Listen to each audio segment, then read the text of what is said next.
বর্তমান প্রেক্ষাপটে আমাদের বাংলাদেশে সেকুলার এবং ইসলামিক, খেলাফতপন্থী এবং গণতন্ত্রপন্থী উভয় মহল্লাতেই ইসলামী শাসন ব্যবস্থা প্রতিষ্ঠা গণতান্ত্রিক উপায় অথবা গণতান্ত্রিক উপায়ে ইসলাম প্রতিষ্ঠা সম্ভব নয়, এই দুই ধরনেরই আলোচনা ব্যাপকভাবে চলমান।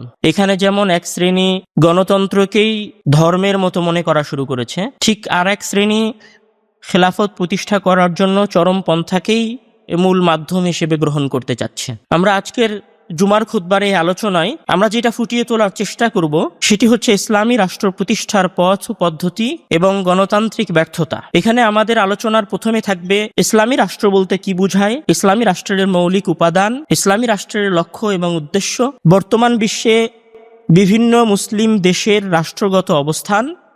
এরপরে থাকবে কেন খেলাফত প্রতিষ্ঠা আমাদের কাছে কঠিন মনে হয়। এরপরে থাকবে যে গণতন্ত্রের ইসলামাইজেশন অথবা গণতান্ত্রিক উপায়ে ইসলামী রাষ্ট্র প্রতিষ্ঠা করা সম্ভব কি সম্ভব নয়। এরপরের আলোচনায় থাকবে যে আমরা ইসলামী রাষ্ট্র কিভাবে প্রতিষ্ঠা করতে পারি। সম্মানিত উপস্থিতি, আমাদের আইম্মায়ে কেরাম ইসলামী রাষ্ট্রের যে সংজ্ঞা অথবা ইসলামী রাষ্ট্র বলতে যেটা বুঝিয়েছেন, যেমন ইমাম মাওয়ারদি রাহিমাহুল্লাহ তার কিতাবুল আহকাম সুলতানিয়ার মধ্যে উনি উল্লেখ করছেন যে আল ইমামাতু লিখিলাফাতিন নবুওয়াতি ফি হিরাসাতিদ দ্বীন ওয়া সিয়াসাতিদ দুনিয়া। খেলাফত বা ইসলামী রাষ্ট্র ব্যবস্থা হচ্ছে এমন একটা সিস্টেম যেই সিস্টেমের মাধ্যমে দ্বীনকে হেফাজত করা হবে এবং তার পাশাপাশি দুনিয়াবি বিষয় আদিকেও পরিচালনা করা হবে। অর্থাৎ একটা ইসলামী রাষ্ট্র তখনই ইসলামী রাষ্ট্র হয় যখন সেটার উদ্দেশ্য হয় দ্বীনকে হেফাজত করা এবং দুনিয়াবি বিষয়াদিকে পরিচালনা করা ইসলামিক উপায়। ঠিক এরকম কথা ইমাম ইবনে খালদুন রাহিমাহুল্লাহ তার কিতাব মুকদ্দমার 578 নম্বর পৃষ্ঠার মধ্যে বলেছেন। উনি বলছেন যে ফাহিয়া ফিল হাকিকাতি খিলাফাতুন আন সাহিবিশ শারঈ ফি হিরাসাতিদ দ্বীন ওয়া সিয়াসাতিদ দুনিয়া বিহি। অর্থাৎ দ্বীনকে সংরক্ষণ এবং দুনিয়ার বিষয়সমূহ পরিচালনার জন্য যে ব্যবস্থা, সেই ব্যবস্থাটাকেই মূলত ইসলামী রাষ্ট্র বলা হয়।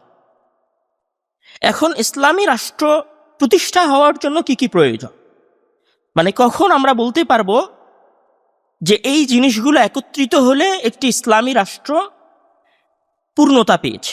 আইম্মায়ে কেরাম ইসলামিক রাষ্ট্রের 6টি মৌলিক উপাদানের কথা বলেছেন। তার মধ্যে প্রথম হচ্ছে যে শরীয়ত সম্মত ইমাম থাকতে হবে, ন্যায়ের ভিত্তিতে শাসিত সাধারণ জনগণ থাকতে হবে, স্বাধীন বিচার ব্যবস্থা বা কাদা থাকতে হবে, ওলামাদের পরামর্শ সভা বা পরামর্শ পরিষদ থাকতে হবে, মুসলমানদের অর্থনৈতিক ব্যবস্থাকে নিয়ন্ত্রণ করার জন্য বাইতুল মালের সিস্টেম থাকতে হবে এবং শক্তিশালী নিরাপত্তা ব্যবস্থা থাকতে হবে। এই 6টি বিষয় হচ্ছে একটি ইসলামী রাষ্ট্রের মৌলিক উপাদান। এখন কথা হচ্ছে যে মাকাসিদুশ শরিয়া বা একটি ইসলামী রাষ্ট্র প্রতিষ্ঠার উদ্দেশ্য কি কি হতে পারে, এটাকে ইমামগণ কুল্লিয়াতুল খামসা বা 5টি সারসংক্ষেপ হিসেবে উল্লেখ করেছেন যে আমরা একটা ইসলামী রাষ্ট্র কেন প্রতিষ্ঠা করব এবং ইসলামী রাষ্ট্রের লক্ষ্য এবং উদ্দেশ্য কি হবে। ইসলামী রাষ্ট্রের যে 5টি লক্ষ্য উদ্দেশ্য হবে তার মধ্যে সর্বপ্রথম লক্ষ্য উদ্দেশ্য হচ্ছে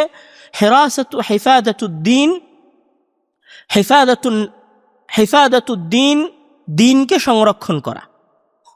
এটা হচ্ছে ইসলামী রাষ্ট্রের সর্বপ্রথম লক্ষ্য উদ্দেশ্য, যে যখন একটি ইসলামী রাষ্ট্র প্রতিষ্ঠা হবে তখন সে তার সর্বোচ্চ শ্রম দিবে দ্বীনকে রক্ষা করার জন্য, ইসলামকে রক্ষা করার জন্য। দ্বিতীয়ত, একটি ইসলামী রাষ্ট্র যখন প্রতিষ্ঠা হবে তখন সে হিফযুন নফস, দ্বিতীয় যে বিষয়টাতে একটি ইসলামী রাষ্ট্র সবচেয়ে বেশি গুরুত্ব দিবে সেটি হচ্ছে মানুষের জীবনকে হেফাজত করার সে গ্যারেন্টি দিবে এবং মানুষের জীবনকে হেফাজত করার সর্বাত্মক চেষ্টা সে করবে। মানে আমাদের দেশের বর্তমান পরিস্থিতির মতো নয় যে রাস্তায় একটা রিকশাওয়ালা যাচ্ছিল, রিকশায় একজন আরোহী ছিল, সেই রিকশার আরোহী রিকশাওয়ালাকে কুপিয়ে হত্যা করে ফেললো। এইরকম ইসলামী রাষ্ট্রের লক্ষ্য উদ্দেশ্য নয়, বরং ইসলামী রাষ্ট্রের দ্বিতীয় সবচেয়ে বড় লক্ষ্য উদ্দেশ্য হচ্ছে জানের হেফাজত করা, মানুষের আত্মা, মানুষের নফস, মানুষের রুহের হেফাজত করতে হবে। তৃতীয় ইসলামী রাষ্ট্রের যেটা সবচেয়ে গুরুত্বপূর্ণ উদ্দেশ্য থাকে সেটি হচ্ছে হিফজুল আকল, অর্থাৎ জ্ঞানকে সংরক্ষণ করবে একটি ইসলামী রাষ্ট্র। চতুর্থ যে বিষয়টি থাকে সেটি হচ্ছে হিফজুন নাসল, মানে বংশ পরম্পরার হেফাজত করবে, মানে পারিবারিক প্রথাকে হেফাজত করা রাষ্ট্রের জিম্মেদারি। আমরা জানি যে বর্তমান পৃথিবীতে ইসলামের বিরুদ্ধে এবং মুসলমানদের বিরুদ্ধে যে সমস্ত বুদ্ধিবৃত্তিক লড়াই চালানো হয়েছে, সেই সমস্ত লড়াইয়ের সবচেয়ে গুরুত্বপূর্ণ জায়গা ছিল ইসলামিক পরিবার প্রথাকে ভেঙে ফেলা। কেননা ইসলামিক পরিবার প্রথা যখন ভেঙে যায় তখন আসলে সেখানে ইসলামী সমাজ ব্যবস্থা বলে কোনো কিছু থাকে না। তখন ইসলামের যে মূল রুহানিয়ত সেটাই মূলত নষ্ট হয়ে যায়। এই জন্য ইসলামী রাষ্ট্রের গুরুত্বপূর্ণ একটি উদ্দেশ্য হচ্ছে যে একটি ইসলামী রাষ্ট্র যখন প্রতিষ্ঠা হবে তখন সে সর্বোচ্চ এফোর্ট দিবে, সর্বোচ্চ শ্রম দিবে বংশ পরম্পরা অথবা পারিবারিক প্রথাকে হেফাজত করার। পঞ্চম যেটি লক্ষ্য উদ্দেশ্য হয় একটি ইসলামিক রাষ্ট্র প্রতিষ্ঠা করার, সেটি হচ্ছে হিফজুল মাল, সম্পদের সংরক্ষণ করা। কেউ কোটিপতি হবে, কেউ এমপি হবে, কেউ মন্ত্রী হবে, কেউ মেয়র হবে, তারপর ক্ষমতার অপব্যবহার করে আরেকজনের সম্পদ লুটে নিবে, এইটি ইসলামী ব্যবস্থার সিস্টেম নয়। বরং ইসলামী রাষ্ট্র ব্যবস্থার মৌলিক লক্ষ্য উদ্দেশ্যগুলোর পঞ্চম লক্ষ্য উদ্দেশ্য হচ্ছে মানুষের সম্পদের হেফাজত হতে হবে। আমরা এখন পর্যন্ত যে আলোচনাগুলো করেছি তাতে আমরা বুঝেছি যে ইসলামী রাষ্ট্রের যদি সারসংক্ষেপ দাঁড় করানো হয় তাহলে ইসলামী রাষ্ট্রের মৌলিক যেই জায়গায় এসে সমাপ্তি ঘটে সেটি হচ্ছে একটি ইসলামী রাষ্ট্র তার সর্বোচ্চ প্রচেষ্টা করবে জনগণের জান মাল নিরাপত্তা সংরক্ষণ করার। আর আমরা যদি বর্তমান পৃথিবীর সাথে এই বিষয়টাকে তুলনা করি তাহলে বর্তমান পৃথিবীতে বা আমাদের বাংলাদেশে সবচেয়ে অবহেলিত বিষয় হচ্ছে মানুষের জান এবং মাল। এখানে এতটা অবহেলিত যে যখন একজন মানুষ মারা যায়, একজন মানুষকে হত্যা করা হয়, তখন আরেকটি রাজনৈতিক দল সেই হত্যাটাকে নরমালাইজড করার চেষ্টা করে। তখন নিহত ব্যক্তিকে দোষী সাব্যস্ত করার প্রচেষ্টা করা হয়। এবং এটা শুধু আমাদের দেশে নয়, বরং যখন বিশ্বের মোড়লেরা সাধারণ মুসলিমদেরকে নির্মমভাবে হত্যা করে এবং সেই সংখ্যা যখন লক্ষ কোটিও ছাড়িয়ে যায় তখন তারা সেইটাকে সন্ত্রাস দমনের নামে নির্বিচারে মুসলিম নিধন করে। এই জায়গাটাই হচ্ছে ইসলামী রাষ্ট্র সম্পূর্ণরূপে আলাদা, যে ইসলামী রাষ্ট্র মুসলিম এবং অমুসলিম নির্বিশেষে এবং কোনো প্রকার পার্থক্য করা ছাড়াই সর্বোচ্চ গুরুত্ব যে জিনিসটাতে দেয় সেটা হচ্ছে জান মাল এবং সম্মানের হেফাজত করা। এই কথার পরে আমরা যে বিষয়টা জানবো সেটা হচ্ছে যে বর্তমান পৃথিবীতে মুসলিম বিশ্বের ইসলামী বা মুসলিম বিশ্বের যে সমস্ত রাষ্ট্র আছে সে সমস্ত রাষ্ট্র ব্যবস্থাগুলো আসলে কিসের উপর নির্ভর করে চলছে। মূলত ঔপনিবেশিক শাসন আমলে ঊনবিংশ এবং বিংশ শতাব্দীর এই সময়টাতে সারা পৃথিবীব্যাপী এমনভাবে ইসলামের বিরুদ্ধে অপপ্রচার চালানো হয়েছে, ইসলামের বিরুদ্ধে প্রোপাগান্ডা চালানো হয়েছে যে ইসলামী রাষ্ট্রগুলো সর্বোচ্চ চেষ্টা করেছে সেকুলার হয়ে যাওয়ার এবং ধর্মনিরপেক্ষ রাষ্ট্র পরিণত হওয়ার। এই জন্য সারা পৃথিবীর মুসলিম রাষ্ট্রগুলোকে যদি আমরা দেখি তাহলে এখানে 4 ধরনের মুসলিম রাষ্ট্র আছে। একটা হচ্ছে সম্পূর্ণরূপে ধর্মনিরপেক্ষ রাষ্ট্র, একটি হচ্ছে আধা ইসলামী রাষ্ট্র, একটি হচ্ছে ইসলামী শরিয়ত প্রতিষ্ঠিত আছে এই ধরনের দাবি করে রাষ্ট্রসমূহ, আরেকটি হচ্ছে ইসলামী আইন কেন্দ্রিক রাষ্ট্র। তার মধ্যে ধর্মনিরপেক্ষ রাষ্ট্রগুলোর মধ্যে যে দেশগুলো আসে সেগুলো হচ্ছে তুরস্ক, আজরাবাইজান, কাজাকিস্তান এবং বসনিয়া। আধা ইসলামী রাষ্ট্রগুলোর মধ্যে যে দেশগুলো আসে মানে যেই দেশগুলোতে সাধারণত পারিবারিক আইনগুলো ইসলামিক, যেমন আমাদের বাংলাদেশে সকল আইন ইসলামিক না, কিন্তু পারিবারিক যে আইন, বিবাহ প্রথার যে আইনগুলো, জমি বন্টনের যে আইনগুলো, এগুলো হচ্ছে ইসলামিক। এই ধরনের রাষ্ট্রগুলোর মধ্যে আছে বাংলাদেশ, পাকিস্তান, মিশর, মালয়েশিয়া, ইন্দোনেশিয়া। এবং যে সমস্ত দেশ নিজেদেরকে মুসলিম এবং মুসলিম নয় বরং ইসলামী শরীয়ত প্রতিষ্ঠা করেছে বলে দাবি করে সেই সমস্ত রাষ্ট্রের মধ্যে হচ্ছে যারা দাবি করে আর কি, তাদের মধ্যে হচ্ছে সৌদি আরব, ব্রুনাই, আফগানিস্তান এবং ইরান। তাদের দাবি অনুযায়ী, আমি আমার কথা বলছি না। এখন বিষয়টা হচ্ছে যে ঊনবিংশ শতাব্দীর পরে মুসলমানদের মাঝে যখন 1920 সালে অটোমান সাম্রাজ্যের এবং ইসলামী খেলাফতের পতন হলো, তখন কামাল আতাতুর্কের হাত ধরে তুরস্কে যে সেকুলারপন্থী ইসলামিক রাষ্ট্রের সূচনা হয়েছিল, সেই সূচনাটা কিন্তু অদ্যাবধি বহাল আছে।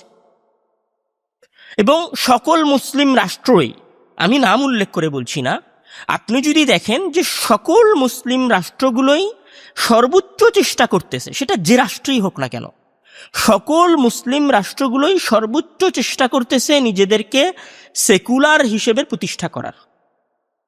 আপনি এখানে কাউকে প্রশ্ন করে আলাদা করতে পারবেন না, কাউকে আপনি আলাদা বৈশিষ্ট্য দিয়েও আলাদা করতে পারবেন না।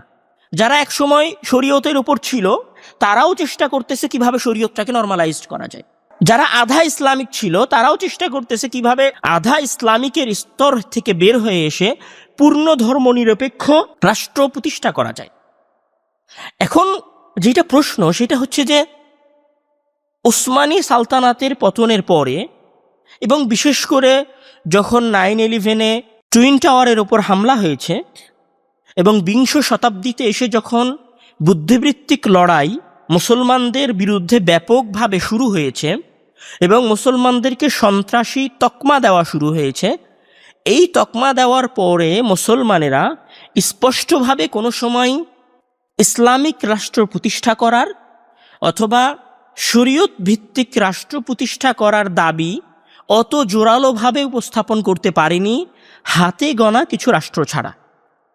এবং বিষয়টা এমন একটা পর্যায়ে গিয়ে দাঁড়িয়েছে যে আমি যদি আজকে আমাদের বাংলাদেশের কথা বলি, আমাদের বক্তব্যের মূল অংশটাই যেহেতু বাংলাদেশকে নিয়ে থাকবে, আমাদের বাংলাদেশে এইরকম অসংখ্য মুসলিমও আছে যে 5 ওয়াক্ত সালাত আদায় করে এবং সে মনে করে যে ইসলামী শরিয়া প্রতিষ্ঠা করা সম্ভব নয়। আমাদের মাঝে এরকম মুসলিমও আছে যে রমজান মাসের 30টা সিয়াম রাখে এবং সে মনে করে ইসলামী রাষ্ট্র প্রতিষ্ঠা করলে আমরা মধ্যযুগে ফিরে যাব, মানে অন্ধকারাচ্ছন্ন যুগে ফিরে যাব। এবং এখানে যখন কেউ ইসলামী রাষ্ট্র প্রতিষ্ঠা করার কথা বলে, চেষ্টা না, জাস্ট কথা বলে, তখন আমাদের এক শ্রেণীর মুসলিম ভাইয়েরা তাদেরকে সন্ত্রাসী আখ্যা দেওয়ারও চেষ্টা করে। এটা আমরা দেখেছি, এটা ঘটে। আপনি যদি ফেসবুকে শুধু ইসলামী রাষ্ট্র প্রতিষ্ঠা করা উচিত বা এই মর্মে কোনো কথা বলেন, দেখবেন আপনার কমেন্টসে এক ধরনের মানুষ এসে আপনাকে গালি দিচ্ছে, যে আপনার 2 ধরনের গালি দিবে, হয় আপনি সন্ত্রাসী অথবা বলবে আপনার বুদ্ধি কম। কমন এই 2টা গালি আপনারা দেখতে পাবেন যদি আপনি ইসলামী রাষ্ট্র প্রতিষ্ঠার কথা বলেন। এখন কথা হচ্ছে যে বাস্তবে ইসলামী রাষ্ট্র প্রতিষ্ঠা করার ক্ষেত্রে আমাদের মন মানসিকতা কি রাখা উচিত?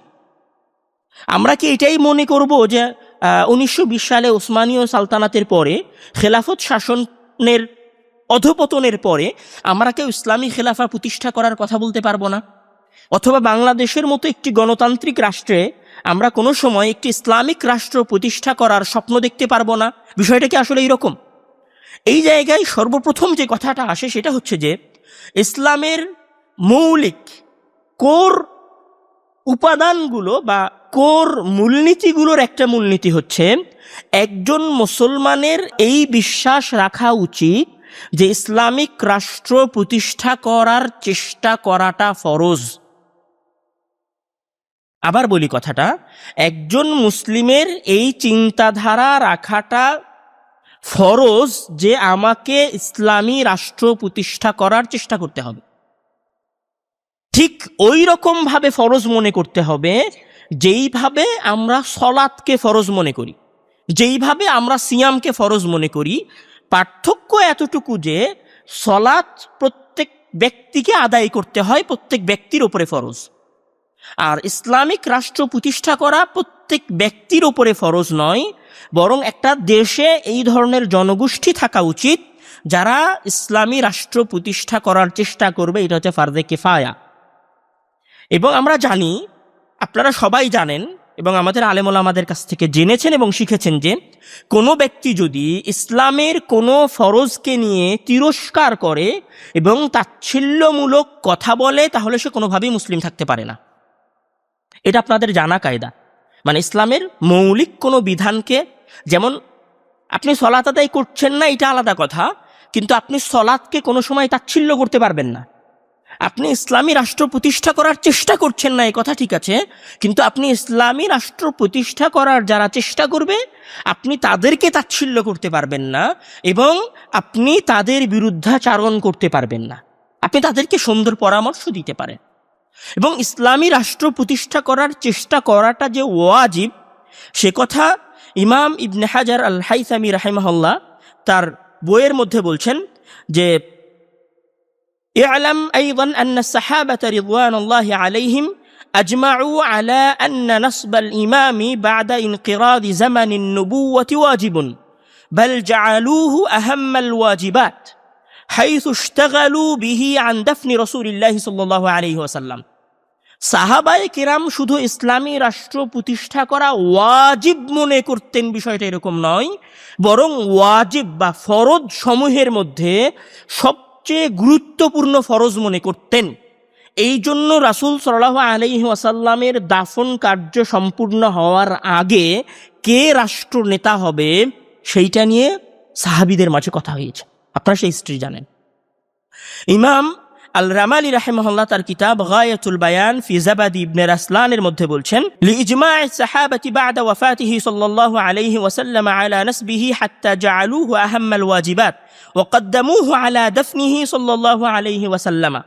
যে সাহাবায়ে কিরাম ইসলামিক রাষ্ট্র প্রতিষ্ঠা করাকে সবচেয়ে গুরুত্বপূর্ণ ফরজ মনে করতেন, এত গুরুত্বপূর্ণ ফরজ মনে করতেন যে রাসূলের দাফনের আগে তারা এই কার্যটা এবং এই কাজটা সম্পূর্ণ করার চেষ্টা করেছেন। ইমাম নববী রাহিমাহুল্লাহ তার সহিহ বুখারীর ব্যাখ্যার 12 নম্বর খণ্ডের 205 নম্বর পৃষ্ঠার মধ্যে বলছেন ওয়া আজমাউ আলা আন্নাহু ইয়াজিবু আলাল মুসলিমিনা নাসবু খিলাফাতিন ওয়া উজুবুহু বিশ-শারঈ লা বিল আকল। যে ইসলামিক রাষ্ট্র প্রতিষ্ঠা করার যে ওয়াজিব এইটাতে ওলামায়ে কিরামের ইত্তেফাক আছে, মানে এইটাতে ওলামায়ে কিরাম মতবিরোধ করেন নাই। যে ইসলামী রাষ্ট্র প্রতিষ্ঠা করাটা ওয়াজিব কি ওয়াজিব না, ফরজ কি ফরজ না, এই বিষয়ে আমাদের আইম্মায়ে কিরামের মাঝে কোনো ইখতিলাফ নাই, বরং সবাই এইটা মনে করেন যে ইসলামী রাষ্ট্র প্রতিষ্ঠা করাটা ওয়াজিব, ফরজ।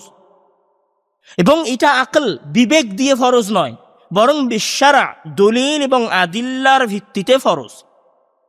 দলিল এবং আদিল্লার ভিত্তিতে ফরজের সবচেয়ে বড় দলিল হচ্ছে عن أبي هريرة رضي الله تعالى عنه عن النبي صلى الله عليه وسلم قال من خرج من الطاعة وفارق الجماعة مات ميتة جاهلية। কেউ যদি ইসলামী সমাজ থেকে বের হয়ে যায় তাহলে সে জাহিলিয়াতের মৃত্যুবরণ করলো। তাহলে ইসলামী সমাজ থেকে বের হয়ে যাওয়ার কারণে যদি জাহিলিয়াতের মৃত্যু হয়ে থাকে তাহলে ইসলামী সমাজ বা ইসলামী রাষ্ট্র প্রতিষ্ঠা করাটা কত গুরুত্বপূর্ণ। আমার মনে হয় কথাটা বোঝেন নাই।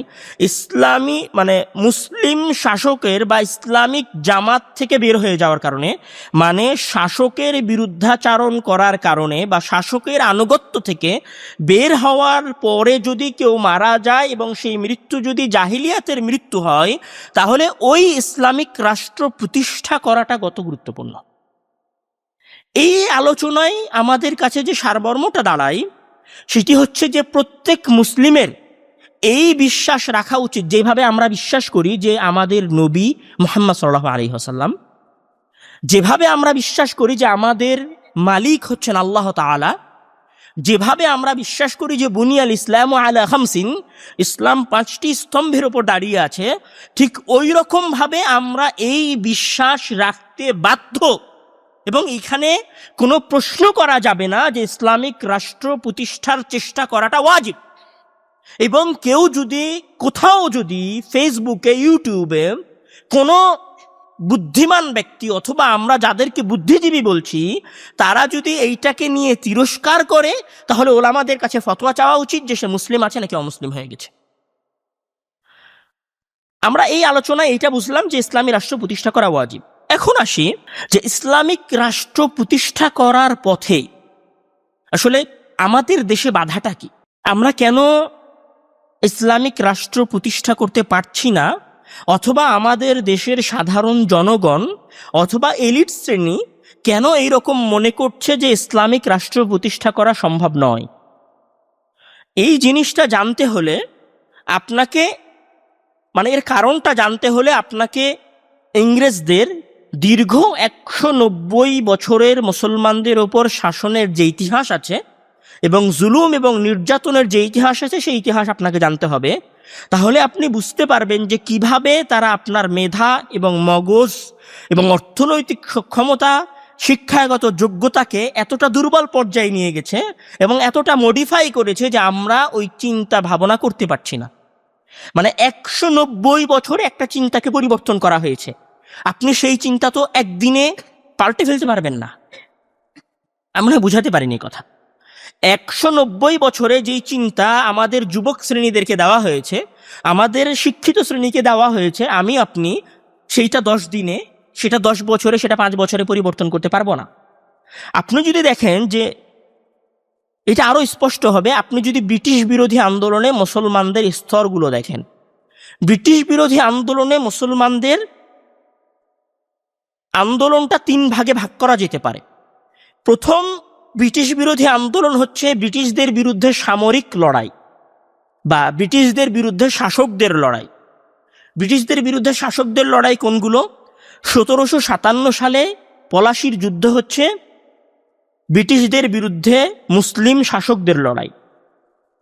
এরপরে হায়দার আলীর, যিনি দক্ষিণ ভারতের মুসলিম শাসক, হায়দার আলী এবং হায়দার আলীর সন্তান টিপু সুলতানের 1761 থেকে নিয়ে শুরু করে 1782 সাল পর্যন্ত এবং 1782 সাল থেকে নিয়ে শুরু করে 1799 সাল পর্যন্ত ইংরেজ শাসকদের বিরুদ্ধে মুসলিম শাসকদের লড়াই এবং সর্বশেষ 1799 সালে শ্রীঙ্গপট্টনমের যুদ্ধে টিপু সুলতানের শাহাদত বরণ।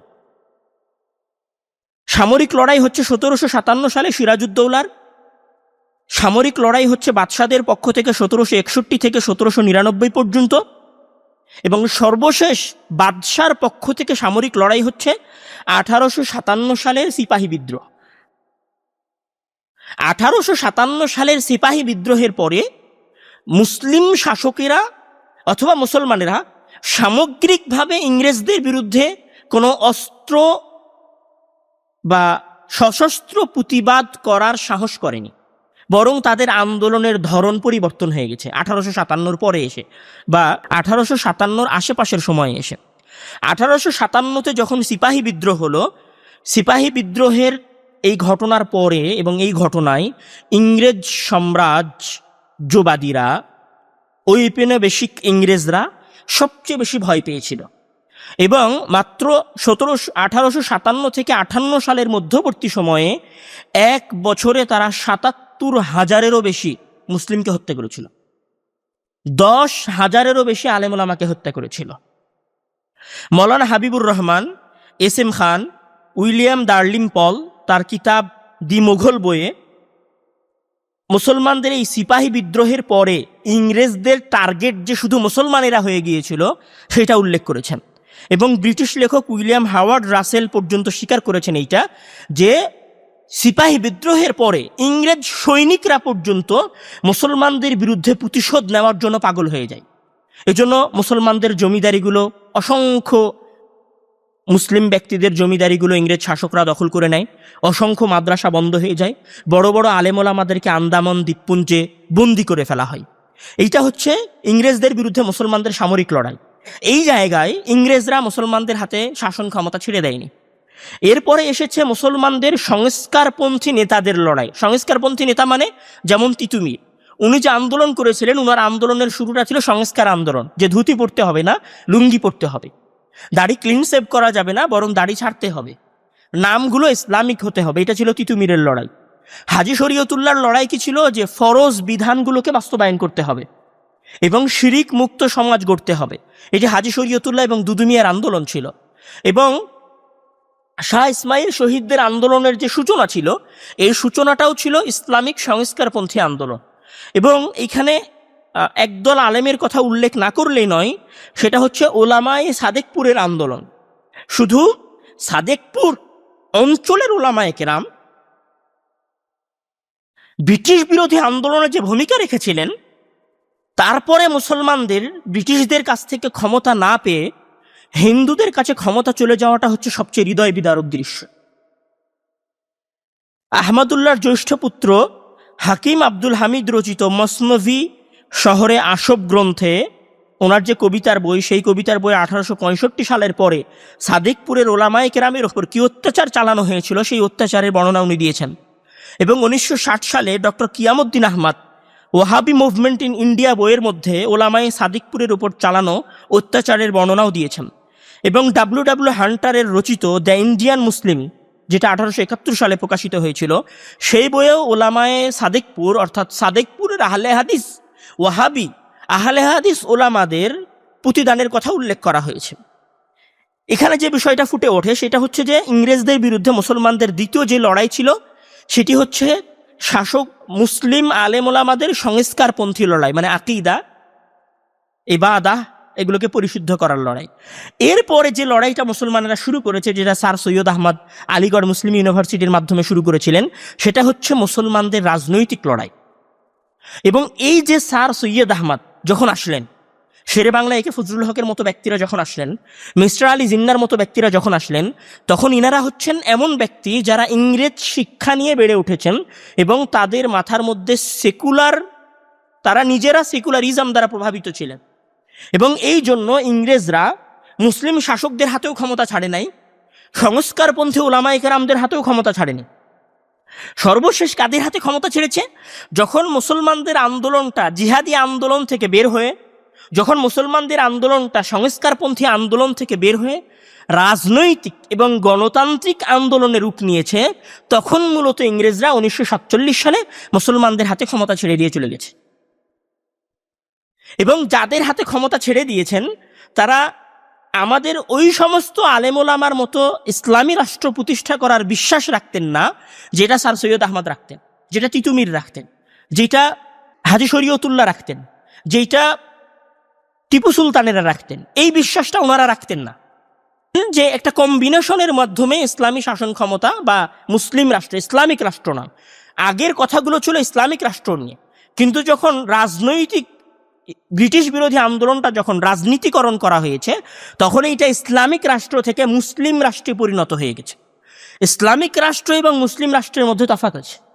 আমরা যদি শব্দের পার্থক্যের খাতিরে বলি, ইসলামিক রাষ্ট্র মানে যেই রাষ্ট্রের শাসন ব্যবস্থায় ইসলামী আইন কানুনকে ফলো করা হবে, আর মুসলিম রাষ্ট্র মানে যেই দেশের অধিকাংশ জনগণ মুসলিম হবে এবং তাদের বিশ্বাসকে সামনে রেখে কিছুটা শিথিলতা তাদের সাথে করা হবে।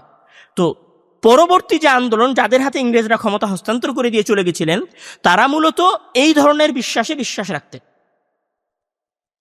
এরপরে আসেন যে এছাড়াও ইংরেজরা মুসলমানদেরকে অর্থনৈতিকভাবে যখন দুর্বল করেছে, ইংরেজরা যখন রেগুলেটিং অ্যাক্ট পাশ করেছে, ইংরেজরা যখন 1793 সালে চিরস্থায়ী বন্দোবস্তের মাধ্যমে মুসলমানদের জমি দখল করার চেষ্টা করেছে এবং সূর্যাস্ত আইনের মাধ্যমে অসংখ্য মুসলিম জমিদারদের জমি এবং জমিদারিত্ব যখন বেদখল হয়ে গেছে, তখন এখানে আসলে এমন এক মুসলিম সমাজ গড়ে উঠেছে যেই মুসলিম সমাজের কাছে টাকা পয়সা ছিল না, যেই মুসলিম সমাজের কাছে আধুনিক স্কুল কলেজগুলোতে পড়াশোনা করার মতো খরচ বহন করার সক্ষমতা ছিল না। এবং এই সময়গুলোতে যখন 1835 সালে এসে ফার্সি আদালত, মানে আদালতে ফার্সি ভাষা যখন নিষিদ্ধ করা হয় এবং সকল সরকারি অফিস আদালতগুলোতে যখন ইংরেজি ভাষা প্রচলন করা হয়, তখন মুসলমানেরা অটোমেটিক্যালি সরকারি পদগুলো থেকে বিচ্ছিন্ন হয়ে যায়। এই জায়গাগুলোতে মুসলমানেরা চাকরি হারানো শুরু করে। ফলে এখানে এমন একটা শ্রেণী গড়ে ওঠে, যেই শ্রেণী অর্থনৈতিকভাবে দুর্বল, যেই শ্রেণী রাজনৈতিকভাবে দুর্বল, যেই শ্রেণী চিন্তা এবং বিশ্বাসগতভাবে দুর্বল, যেই শ্রেণীর মাঝে ধীরে ধীরে গোলামি এবং দাসত্বের চিন্তাধারা ইনপুট করা হয়েছে। এবং এই জিনিসটা আরও স্পষ্ট হবে যখন আপনি 1865 সালে ম্যাকলে মিনিটের সেই বিখ্যাত উক্তি আপনি যখন জানবেন। উনি ওনার উক্তির মধ্যে বলেছিলেন, we must create a class of person Indian in blood and colour but English in test, in opinions, in morals and intellect. মানে আমরা এখানে এমন একটা শ্রেণী তৈরি করে যাব যারা নামে ইন্ডিয়ান হবে, কিন্তু চিন্তা চেতনায়, আকীদা এবং বিশ্বাসে তারা ইংরেজদের মতো হবে। বাস্তবে সেটাই হয়েছে। আমরা সবাই নামে মিস্টার আলী জিন্নাহ থেকেছি, আমরা সবাই নামে সেরে বাংলা একে ফজলুল হক থেকেছি। অবশ্যই ওনারা, আমি এটা প্রশ্ন তুলব না যে ওনারা দেশপ্রেমী ছিলেন না, কিন্তু ওনারা সবাই দেশপ্রেমী ছিলেন। ওনারা মুসলমানদের আলাদা রাষ্ট্রের জন্য দ্বিজাতি তত্ত্বের উপর ভিত্তি করে আলাদা মুসলিম রাষ্ট্র প্রতিষ্ঠা করার চেষ্টা করেছেন, কিন্তু তারা, ইংরেজরা যেটা চেয়েছিল সেটা আসলে হয়ে গেছে, এবং সেই বোঝা আমরা এখন পর্যন্ত বহন করছি। এই জন্য যখনই আমাদের সামনে কেউ ইসলামিক রাষ্ট্র প্রতিষ্ঠা করার কথা বলে, তখন 190 বছরে আমাদের মাথার মধ্যে যে চিন্তা ঢুকানো হয়েছে, সেই চিন্তা থেকে আসলে আমরা এখন পর্যন্ত বের হতে পারছি না। সবার আগে আমরা যদি ইংরেজদের এই চিন্তা, ইংরেজদের দেওয়া এই বিশ্বাস, ইংরেজদের দেওয়া এই শিক্ষানীতি, ইংরেজদের দেওয়া এই অফিসিয়াল সিস্টেম থেকে বের হতে পারি, তাহলে হয়তো আমাদের যে ফিউচার সমাজ গড়ে উঠবে, সেই সমাজ হয়তো ইসলামিক রাষ্ট্র প্রতিষ্ঠা করতে সক্ষম হবে। এরপরে আসেন যে এটা তো আমরা দেখলাম যে ব্রিটিশদের দেওয়া চিন্তা চেতনা হচ্ছে ইসলামিক রাষ্ট্র প্রতিষ্ঠার পরে ইসলামিক রাষ্ট্র প্রতিষ্ঠার পথে বাধা। এরপরে যেটা সবচেয়ে গুরুত্বপূর্ণ বিষয়, ইসলামিক রাষ্ট্র প্রতিষ্ঠার পথে বাধা কোনটা?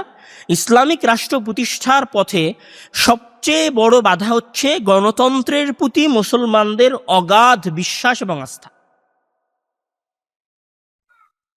গণতন্ত্রের প্রতি ডেমোক্রেসির প্রতি মুসলমানদের এত বেশি বিশ্বাস এবং আস্থা তৈরি হয়েছে যে কোনো ব্যক্তি যখন গণতন্ত্রের বিরুদ্ধে কথা বলে, তখন আমরা তাকে কম বুদ্ধির মানুষ মনে করি। মানে আমাদের আস্থা এবং বিশ্বাসটা কোন লেভেলে গিয়ে দাঁড়িয়েছে। আমরা আলোচনা করছিলাম যে ইসলামিক রাষ্ট্র প্রতিষ্ঠার পথে দ্বিতীয় সবচেয়ে বড় বাধা হচ্ছে গণতন্ত্রের প্রতি মুসলমানদের অগাধ বিশ্বাস এবং আস্থা। এখানে গণতন্ত্রের প্রতি মুসলমানদের এত বেশি বিশ্বাস তৈরি হয়েছে যে মুসলমানদের মধ্যে এখন একটা শ্রেণী এইরকম তৈরি হয়েছে যারা গণতন্ত্রের ইসলামাইজেশন করতে চান, অথবা গণতন্ত্রের ওপর প্রতিষ্ঠিত একটি ইসলামিক রাষ্ট্রের ইসলামাইজেশন করার স্বপ্ন দেখেন। এখন আমাদের প্রশ্ন হতে পারে যে বাস্তবে কি গণতান্ত্রিক পন্থাকে বা গণতান্ত্রিক সিস্টেমটাকে বা ডেমোক্রেসিকে ইসলামাইজড করা সম্ভব, অথবা গণতান্ত্রিক উপায়ে প্রতিষ্ঠিত একটি রাষ্ট্রকে কি ইসলামাইজেশন বা ইসলামাইজড করা কি সম্ভব? এইখানে প্রথমে আপনাকে জানতে হবে যে আপনি যদি গণতন্ত্রের মাধ্যমে ক্ষমতায় যান, ক্ষমতায় যাওয়ার পরে আপনি যদি ইসলামী আইন আপনার দেশে প্রতিষ্ঠা করতে চান, তাহলে আপনাকে ওই ইসলামিক আইন বাস্তবায়ন করার জন্য গণতান্ত্রিক উপায়ে সংসদে বিল পাস করতে হবে। যদি সেই বিলগুলো স্বাভাবিক এবং সাধারণ রুলস হয়, স্বাভাবিক এবং সাধারণ নিয়ম কানুন হয় যেটা আপনি পাশ করতে চাচ্ছেন, এবং সেটা যদি সংবিধানের সাথে সরাসরি সাংঘর্ষিক না হয়, তাহলে যখন একটি সংসদের অর্ধেকের একজন বেশি, মানে ধরেন 100 জন এমপি আছেন একটি সংসদে, এর মধ্যে 51 জন সংসদ সদস্য যদি আপনার প্রস্তাবিত বিলের পক্ষে ভোট দেয়, তাহলে আপনার বিল পাস হবে।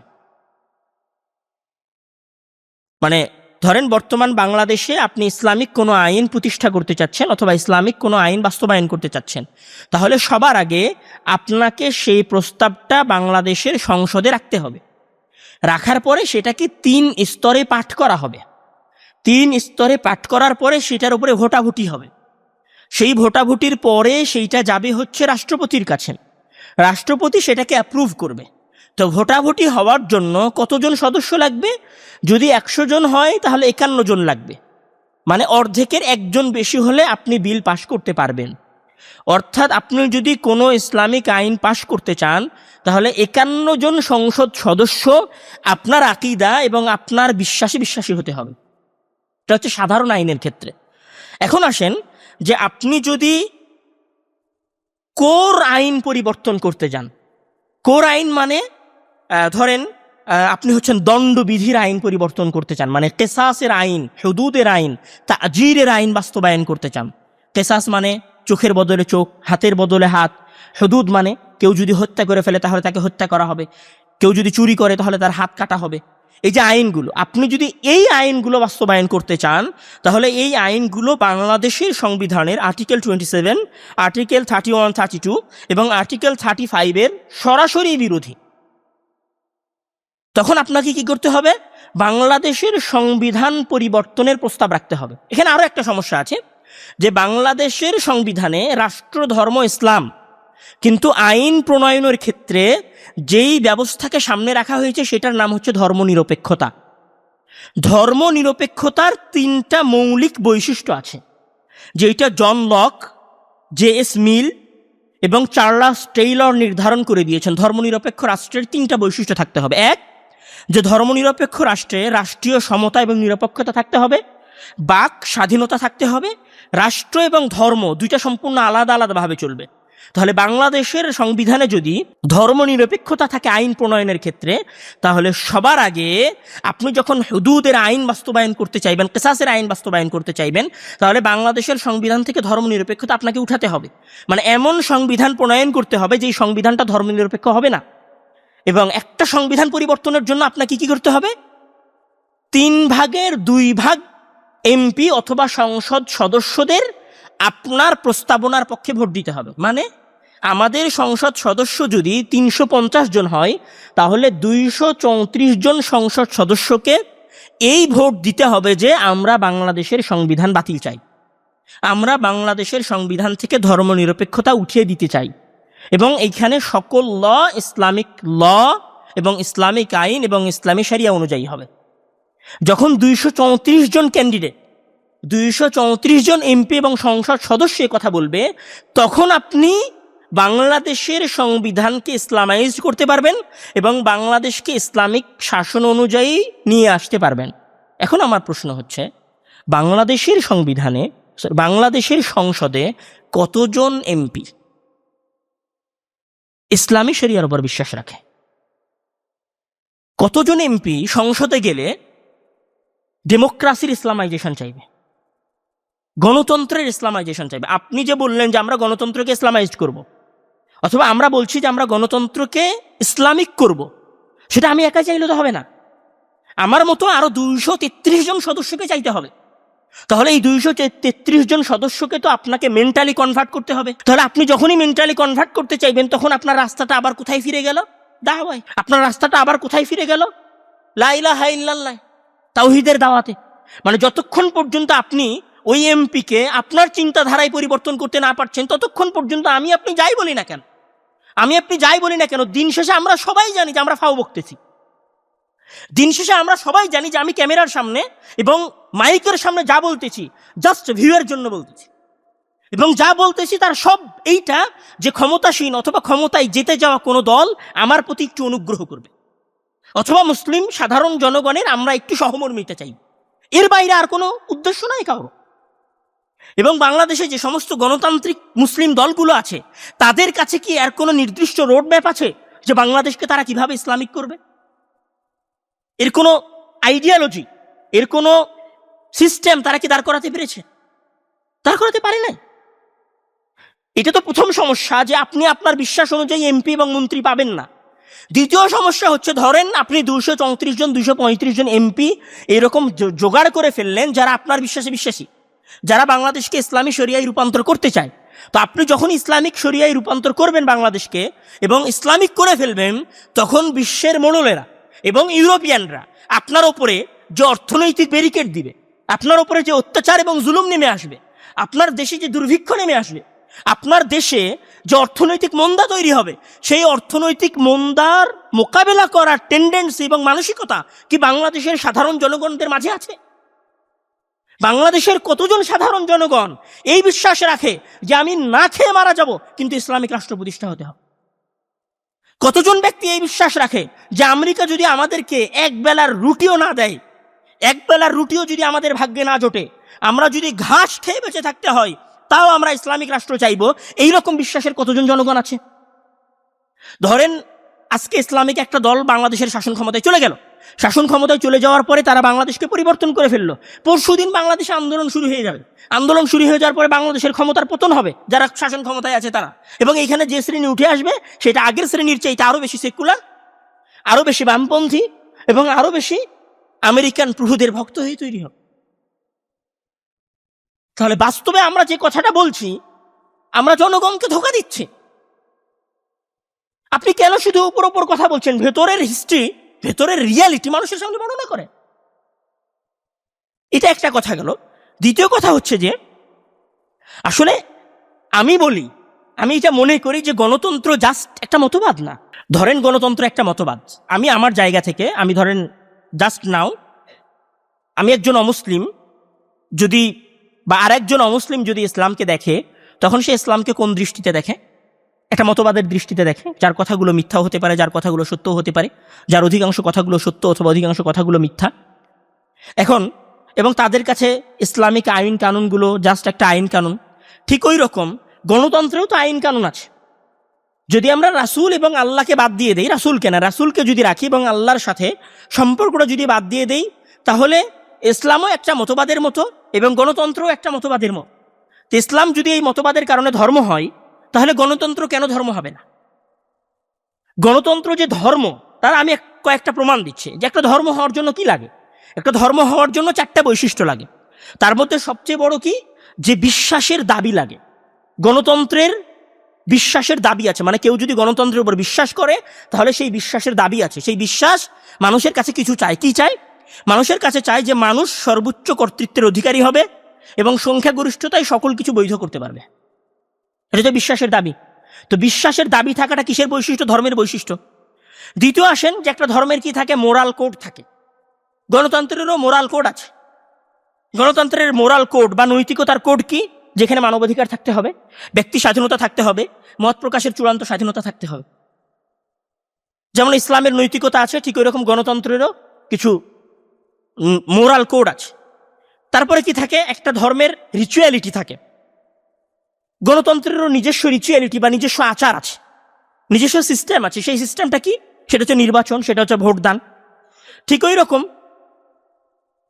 গণতন্ত্রের সেকুলার স্যাক্রেড আছে। সেটা কি? সংবিধান, যেটা অনেকটা ধর্মগ্রন্থের মতো হয়। মানবাধিকার এখানে অলঙ্ঘনীয় অপরাধ, এবং কেউ যদি মানবাধিকার, ব্যক্তি স্বাধীনতা এবং মত প্রকাশের চূড়ান্ত স্বাধীনতার উপর প্রশ্ন করে, তাহলে গণতন্ত্রপন্থীরা আপনাকে চরমপন্থী এবং অগণতান্ত্রিক বলে আপনাকে চিহ্নিত করবে। ঠিক আমরা যেইভাবে আরেকজনকে আমাদের সমাজে চরমপন্থী হিসেবে চিহ্নিত করি। তো দিন শেষে একটা ধর্মের জন্য যে মোরাল, যে 4টা বৈশিষ্ট্য লাগে বা 5টা বৈশিষ্ট্য লাগে, সেই 5টা বৈশিষ্ট্যের 4টা বৈশিষ্ট্য গণতন্ত্রের মধ্যে আছে। তাহলে গণতন্ত্র নিজেও একটা ধর্মের মতো, নিজেও একটা মতবাদের মতো।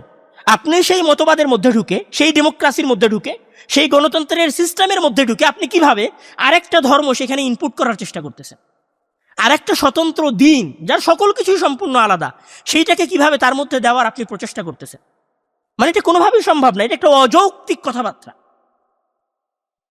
এখন আসেন যে আমরা একদম শেষের দিকে চলে এসেছি, যে এই অসম্ভাবনাগুলো দেখার পরে আমাদের দেশে কি ইসলামিক রাষ্ট্র প্রতিষ্ঠা করা সম্ভব নয়?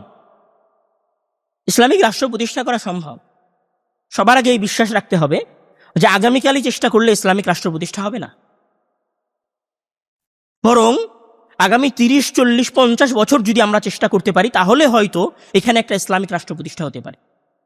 এবং এই ইসলামিক রাষ্ট্র প্রতিষ্ঠার সবচেয়ে গুরুত্বপূর্ণ যে জিনিসটা প্রয়োজন, সেটা হচ্ছে ব্যাপক লা ইলাহা ইল্লাল্লাহর দাওয়াতের প্রয়োজন। লা ইলাহা ইল্লাল্লাহর দাওয়াত কি? লা ইলাহা ইল্লাল্লাহর দাওয়াত আসলে শুধু তাওহীদের 3 প্রকারের দাওয়াত না। লা ইলাহা ইল্লাল্লাহর দাওয়াত মানে আল্লাহ ছাড়া অন্য কাউকে বা অন্য কারোর সামনে মাথা নত না করার টেন্ডেন্সি। আমাকে যদি জ্বলন্ত আগুনেও নিক্ষেপ করা হয়, তারপরও আমি সেখানে কম্প্রোমাইজ করব না, আসহাবুল উখদুদের মতো। আমাকে যদি ইব্রাহিমের মতো জ্বলন্ত আগুনের মাঝে ফেলে দেওয়া হয়, তারপরেও আমি আমার আদর্শ, আমার চিন্তা চেতনার সাথে কোনো প্রকার কম্প্রোমাইজ করব না। এইটা যখন আমরা করতে পারবো, তখন এইখানে ইসলামিক রাষ্ট্র প্রতিষ্ঠার প্রথম ধাপের সূচনা হবে। ইসলামিক রাষ্ট্র প্রতিষ্ঠার দ্বিতীয় ধাপের সূচনা কি হবে? কিভাবে হবে? ন্যায় পরায়ণতা এবং সত্যবাদিতা অর্জনের পর জ্ঞানের সাগরে ডুব দিতে হবে। আজ থেকে 25 বছর পরে এবং 30 বছর পরে বাংলাদেশে যত সচিব নিযুক্ত হবে, সকল সচিব ইসলামী শরিয়ায় বিশ্বাসী এই ধরনের সচিব নিয়োগ হতে হবে। বাংলাদেশে যত জজ এবং যত উকিল নিযুক্ত হবেন, তারা সবাই ইসলামী শরিয়ায় বিশ্বাসী এই ধরনের উকিল নিযুক্ত হবেন। এবং আগামী 30 বছর পরে বাংলাদেশের যে এলিট শ্রেণী হবে, সেই এলিট শ্রেণীকে ইসলামী শরিয়ায় বিশ্বাসী হতে হবে। এটা হচ্ছে তৃতীয় কোর পদক্ষেপ হতে হবে। তৃতীয় যে জিনিসটা লাগবে, সেটা হচ্ছে মুসলমানদের অর্থনৈতিক সক্ষমতা লাগবে। চতুর্থ যে জিনিসটা লাগবে সেটা হচ্ছে গণতন্ত্রপন্থী এবং অগণতন্ত্রপন্থী মুসলমানদের মাঝে সমঝোতা লাগবে। তর্কের খাতিরে ধরেন মেনে নিলাম আজকে যারা মুসলিম রাজনৈতিক দল তারাও বাংলাদেশের শাসন ক্ষমতায় গিয়ে ইসলাম প্রতিষ্ঠা করতে চায়। আমি গণতন্ত্রে বিশ্বাসী না, কিন্তু আমিও ইসলামিক শাসন ব্যবস্থা প্রতিষ্ঠা করতে চাই। তাহলে লক্ষ্য তো এক। তাহলে তুমি আমাকে গালি দেওয়া বন্ধ করো, তুমি আমাকে সন্ত্রাসী আখ্যা দেওয়া বন্ধ করো, তুমি আমাকে খারিজি আখ্যা দেওয়া বন্ধ করো।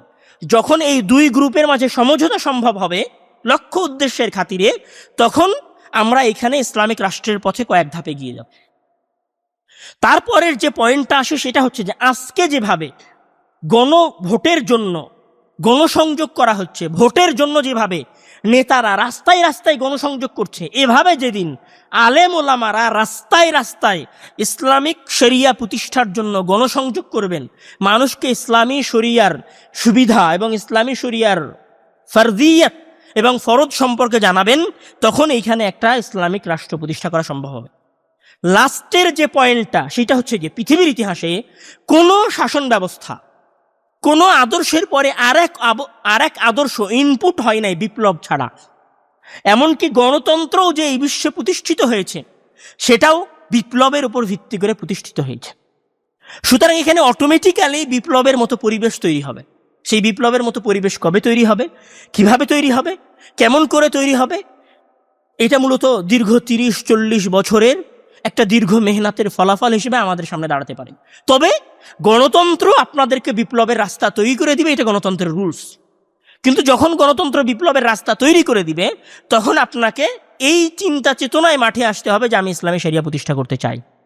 সম্মানিত উপস্থিতি, আমাদের সংক্ষিপ্ত এই জুমার খুতবায় আমরা যে জিনিসটা বুঝলাম সেটা হচ্ছে যে ইসলামিক রাষ্ট্র প্রতিষ্ঠা করার চেষ্টা করাটা ফরজ। এইটা নিয়ে কোনো প্রকার তুচ্ছ তাচ্ছিল্য এবং তিরস্কার করা যাবে না। প্রত্যেক মুসলিমের ইসলামিক রাষ্ট্র প্রতিষ্ঠা করার জন্য চেষ্টা করা জরুরি। গণতন্ত্রের কোনো সময় ইসলামাইজেশন সম্ভব নয়, বরং এটা একটা ধোঁকা এবং ধোঁকা দেওয়ার মাধ্যম। আমরা আজকে সফল না হলেও, আগামীকাল সফল না হলেও, আজ থেকে 30 বছর পরে সফল হব, সেই চিন্তা চেতনা এবং সেই মন মানসিকতা আমাদেরকে রাখতে হবে। এবং ইসলামিক রাষ্ট্র প্রতিষ্ঠা করার পরে আমাদের উপর যে অত্যাচার এবং নির্যাতন নেমে আসবে, সেই অত্যাচার এবং নির্যাতনের মোকাবেলা করার মন মানসিকতা আমাদের সাধারণ জনগণের মাঝে দিতে হবে। আমাদের আলেম ওলামারা যদি এই জিনিসটা দেওয়ার জন্য রাস্তায় রাস্তায় যেভাবে আজ জালসা হচ্ছে, সকল জালসার টপিকগুলো যদি ইসলামী শরিয়া এবং ইসলামী রাষ্ট্র প্রতিষ্ঠার পথ পদ্ধতি হয়, তাহলে হয়তো আজ থেকে 30 বছর পরে বাংলাদেশের ভাগ্যাকাশে আমাদের মুসলিম শাসকদের রেখে যাওয়া ইসলামিক রাষ্ট্র প্রতিষ্ঠা করা সম্ভব হতে পারে। আল্লাহ তাআলা মুসলমানদের সাথে ওয়াদা করেছেন যে তিনি ইসলামিক রাষ্ট্র প্রতিষ্ঠা করার সুযোগ দিবেন।